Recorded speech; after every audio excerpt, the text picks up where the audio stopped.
रक्षा क्षेत्र में भारत आत्मनिर्भरता की तरफ तेजी से बढ़ रहा है। रक्षा क्षेत्र में आत्मनिर्भरता को बढ़ावा देने और रक्षा उत्पादों को आयात को कम करने के लिए रक्षा उत्पादन विभाग ने 346 वस्तुओं की 5वीं सकारात्मक स्वदेशीकरण सूची (PIL) जारी की है। इस सूची में रणनीतिक रूप से अहम line replacement unit, system, subsystem, assembly, सब असेंबली और रक्षा उत्पादों के लिए कच्चा माल शामिल है।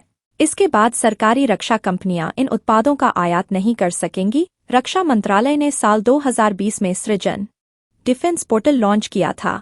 इस पोर्टल पर रक्षा उत्पादन विभाग और सेवा मुख्यालय, MSME कंपनियों और विभिन्न स्टार्टअप सहित उद्योगों को स्वदेशीकरण के लिए रक्षा वस्तुएं प्रदान करते हैं। स्वदेशीकरण की जो नई सूची तैयार की गई है, उनकी एक समय सीमा के बाद भारतीय उद्योगों से खरीद की जाएंगी।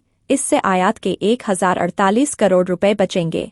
साथ ही इससे अर्थव्यवस्था को भी गति मिलेगी और रक्षा क्षेत्र में निवेश बढ़ेगा और आयात पर निर्भरता कम होगी। इसके अलावा इस कदम से अकादमिक और अनुसंधान संस्थानों की भागीदारी के चलते घरेलू रक्षा उद्योग की डिजाइन क्षमता भी बढ़ेगी। इससे पहले सरकार के रक्षा उत्पादन विभाग द्वारा तैयार की गई ये 5 सूचियां सैन्य मामलों के विभाग DMA द्वारा अधिसूचित 509 वस्तुओं की 5 सकारात्मक स्वदेशीकरण सूचियों के अतिरिक्त हैं।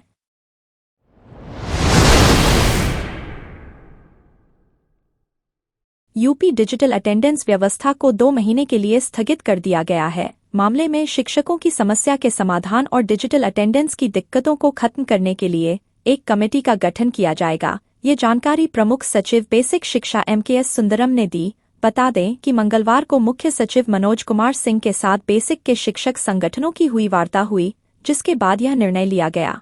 उत्तर प्रदेशीय प्राथमिक शिक्षक संघ के अध्यक्ष दिनेश चंद्र शर्मा ने बताया कि शासन ने फिलहाल डिजिटल अटेंडेंस स्थगित करने पर सहमति दी है। जल्द इसका आदेश जारी होगा। शिक्षकों की समस्या के समाधान और डिजिटल अटेंडेंस की दिक्कत के समाधान के लिए एक कमेटी गठित की जाएगी। इसमें शिक्षाविद, शिक्षक नेता और अधिकारी शामिल होंगे। बैठक में प्रमुख सचिव बेसिक शिक्षा MKS सुंदरम, महानिदेशक स्कूल शिक्षा कंचन वर्मा आदि अधिकारी उपस्थित थे। डिजिटल अटेंडेंस को लेकर शिक्षकों की नाराजगी दूर करने के लिए मुख्यमंत्री योगी आदित्यनाथ ने एक दिन पहले ही सभी DM, बेसिक शिक्षा अधिकारी BSA और सहायक बेसिक शिक्षा अधिकारी ABSA के साथ मिलकर शिक्षकों व शिक्षक प्रतिनिधियों से संवाद करने के निर्देश दिए थे। उन्होंने यह भी कहा था कि विद्यालयों में पठन पाठन सुचारू रूप से चलता रहे, यह भी सुनिश्चित किया जाना चाहिए।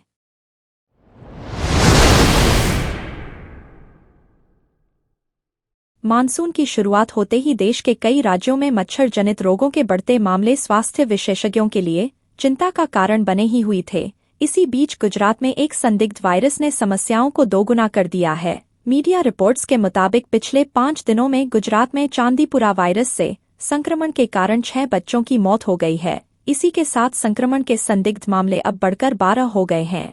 राज्य के स्वास्थ्य मंत्री ऋषिकेश पटेल ने बताया, 12 संदिग्ध मरीजों में से 4 साबरकांठा, 3 अरावली और एक महिसागर और खेड़ा से हैं। 2 मरीज राजस्थान और 1 मध्य प्रदेश से हैं, जिनका इलाज गुजरात में हुआ था। अब तक 6 मौतें हुई हैं, लेकिन सैंपल के नतीजे आने के बाद ही यह स्पष्ट हो पाएगा कि मौत का कारण चांदीपुरा वायरस ही था या कुछ और। रिपोर्ट्स के मुताबिक हिम्मतनगर के सिविल अस्पताल में बाल रोग विशेषज्ञों ने 10 जुलाई को 4 बच्चों की मौत के लिए चांदीपुरा वायरस को कारण माना था। बाद में अस्पताल 4 और बच्चों में इसी तरह के लक्षण दिखे। स्वास्थ्य मंत्री ने कहा, चांदीपुरा वायरस संक्रामक नहीं है। हालांकि प्रभावित क्षेत्रों में गहन निगरानी की गई है। 4487 घरों में 18,646 लोगों की जांच की गई है। स्वास्थ्य विभाग बीमारी को फैलने से रोकने के लिए लगातार काम कर रहा है।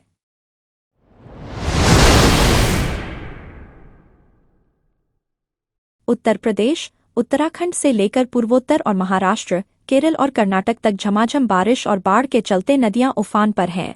यूपी, गुजरात से लेकर बिहार और असम तक कई राज्यों में बाढ़ का कहर जारी है। इस बीच मौसम विभाग ने सोमवार को यूपी समेत 19 राज्यों में अगले 3 दिन भारी बारिश की चेतावनी दी है। केरल, गोवा, महाराष्ट्र, कर्नाटक और गुजरात के सौराष्ट्र और कच्छ में मंगलवार को भारी बारिश का रेड अलर्ट जारी किया गया है। उत्तराखंड में 17 से 18, पूर्वी राजस्थान में 18, ओडिशा में 19 और आंध्र प्रदेश और तेलंगाना में जुलाई के 18 से 19 को भारी बारिश को लेकर ऑरेंज अलर्ट है।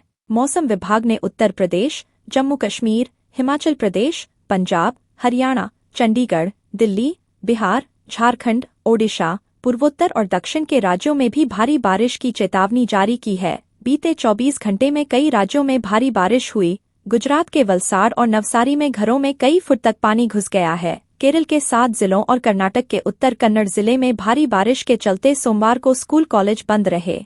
दक्षिण कश्मीर के अनंतनाग जिले के डूरू इलाके में रविवार देर रात बादल फटने से बाढ़ आ गई। इसके चलते एक मकान क्षतिग्रस्त हो गया।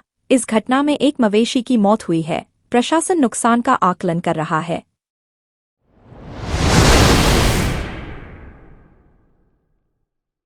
पश्चिम बंगाल के दार्जिलिंग जिले के फांसीदेवा इलाके में 17 जून को हुए कंचनजंगा एक्सप्रेस हादसे की 3 बड़ी वजह सामने आई हैं। रेलवे ने रिपोर्ट में दावा किया है कि जांच में सामने आए तथ्यों को देखकर लगता है कि हादसे का इंतजार किया जा रहा था। रेलवे सुरक्षा आयुक्त ने बताया कि ऑटोमेटिक सिग्नलिंग फेल होने के बाद लोको पायलट और स्टेशन मास्टरों के निर्देशों का पालन नहीं किया। साथ ही अधिकारियों ने भी लापरवाही की। उन्होंने ट्रेनों में ऑटोमेटिक ट्रेन सुरक्षा प्रणाली कवच लगाने की सिफारिश की है। पश्चिम बंगाल के दार्जिलिंग में 17 जून को मालगाड़ी ने कंचनजंगा एक्सप्रेस में पीछे से टक्कर मार दी थी। हादसे में 10 लोगों की मौत हो गई थी। मरने वालों में यात्री ट्रेन का गार्ड और मालगाड़ी का चालक भी शामिल थे। हादसे की जांच के दौरान रेलवे सुरक्षा आयुक्त (CRS) ने माना कि 3 स्तरों पर बड़ी लापरवाही की गई। पहली वजह तो यह रही कि सिग्नल खराब होने के बाद भी सेक्शन में मालगाड़ी और कंचनजंगा एक्सप्रेस के अलावा 5 अन्य ट्रेनों ने भी प्रवेश किया था। वहीं कंचनजंगा एक्सप्रेस के लोको पायलट को छोड़कर किसी भी ट्रेन के लोको पायलट ने सिग्नल खराब होने के दौरान ट्रेन को 15 किलोमीटर प्रति घंटा की गति से चलाने और खराब सिग्नल पर रुकने के रेलवे के नियम का पालन नहीं किया।